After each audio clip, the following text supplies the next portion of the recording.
This is Earl Nightingale. I'd like to tell you about the strangest secret in the world. Some years ago, Albert Schweitzer, the great doctor and Nobel Prize winner, was being interviewed in London, and a reporter asked him, "Doctor, what's wrong with men today?"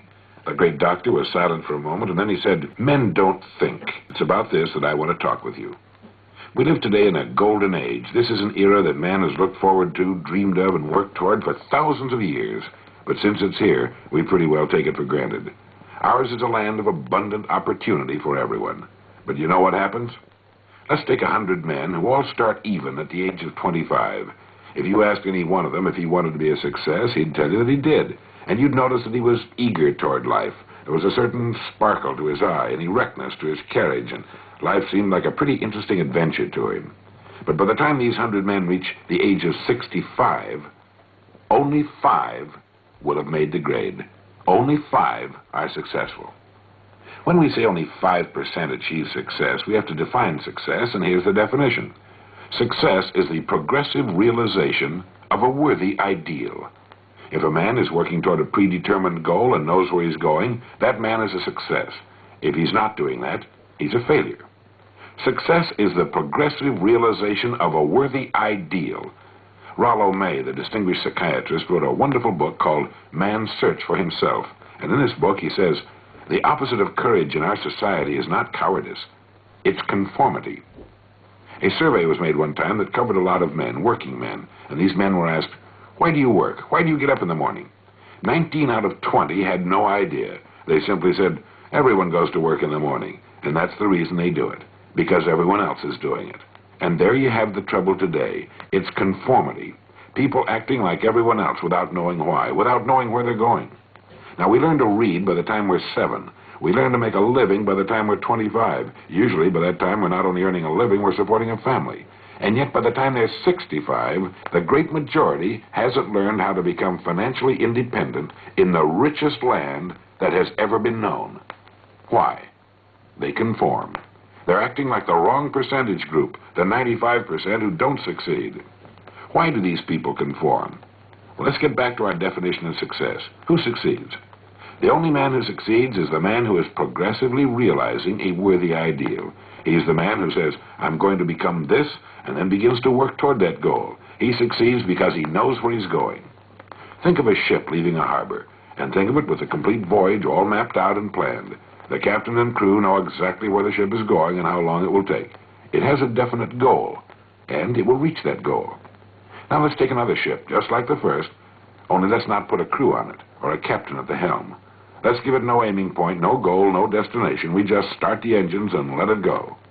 I think you'll agree with me that if it gets out of the harbor at all, it will wind up on some deserted beach, a derelict. It can't go anyplace because it has no destination and no guidance. And it's the same with a human being. I'll tell you who the successful people are. A success is the school teacher who's teaching school because that's what he or she wanted to do. The success is the woman who's a wife and mother because she wanted to become a wife and mother and is doing a great job of it. The success is the man who runs the corner gas station because that's what he wants to do. The success is the successful salesman who wants to become a top-notch salesman and grow and build with his organization. A success is anyone who is doing deliberately a predetermined job because that's what he decided to do deliberately. But only 1 out of 20 does that. That's why today there really isn't any competition unless we make it for ourselves. Instead of competing, all we have to do is create. For 20 years, I looked for the key which would determine what would happen to a human being. Was there a key, I wanted to know, which would make the future a promise that we could foretell to a large extent? Was there a key that could guarantee a person's becoming successful if he only knew about it and knew how to use it? Well, there is such a key, and I've found it.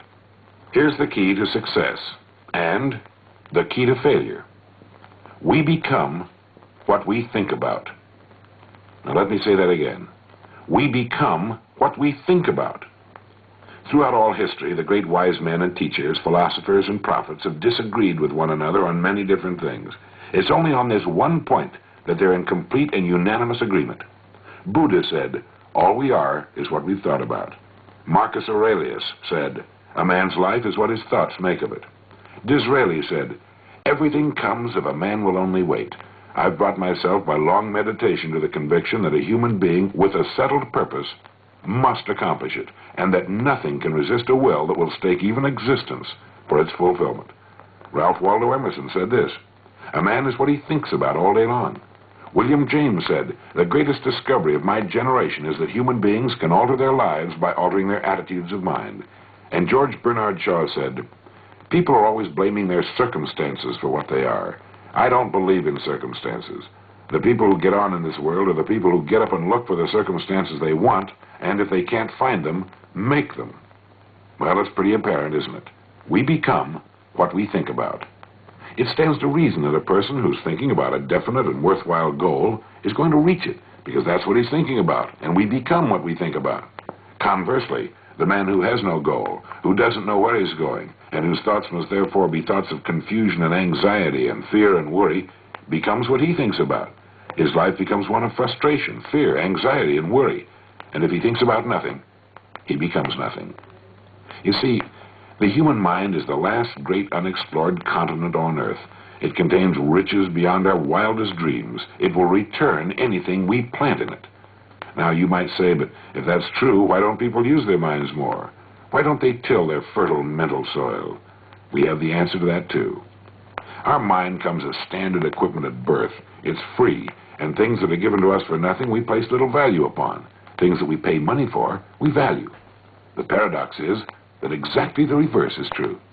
Everything that's really worthwhile in life came to us free. Our minds, our souls, our bodies, our hopes, our dreams, our ambitions, our intelligence, our love of our families and children and friends.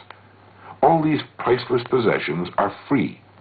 But the things that cost us money are actually very cheap and can be replaced at any time. A good man can be completely wiped out and make another fortune. He can do that several times. Even if our homes burn down, we can rebuild them. But the things we got for nothing, the really valuable possessions, we can never replace. The human mind isn't used merely because we take it for granted. It can do any kind of a job we assign to it, but generally speaking, we use it for little jobs instead of big important ones. Universities tell us that most of us are operating on about 10% of our abilities. Decide now, what is it you want? Plant your goal in your mind. Give yourself direction and a destination. It's the most important decision you'll ever make in your life. You see, the very law that gives us success is a two-edged sword. We must control our thinking. The same rule that can lead a man to a life of success, wealth, happiness, and all the things he's dreamed of for himself and his family, that very same law can lead him into the gutter. It's all in how he uses it, for good or bad. This is the strangest secret in the world. Remember these words from the Sermon on the Mount, and remember them well. Keep them constantly before you. Ask, and it shall be given you. Seek, and ye shall find. Knock, and it shall be opened unto you. For every one that asketh receiveth, and he that seeketh findeth, and to him that knocketh it shall be opened. It's as marvelous and as simple as that. In fact, it's so simple that in our seemingly complicated world, it's difficult for an adult to understand that all he needs is a purpose and faith. Above all, don't worry. Worry brings fear, and fear is crippling. The only thing that can cause you to worry is trying to do it all yourself. Know that all you have to do is hold your goal before you. Everything else will take care of itself. Remember also to keep calm and cheerful. Don't let petty things annoy you and get you off course. Prosperity is founded upon a law of mutual exchange. Any person who contributes to prosperity must prosper in turn himself. Sometimes the return will not come from those you serve, but it must come to you from someplace, for that's the law. For every action, there is an equal and opposite reaction. There are no exceptions to a law. You can drive down any street in America, and from your car estimate the service that's being rendered by the people living on that street. Had you ever thought of this yardstick before? It's interesting.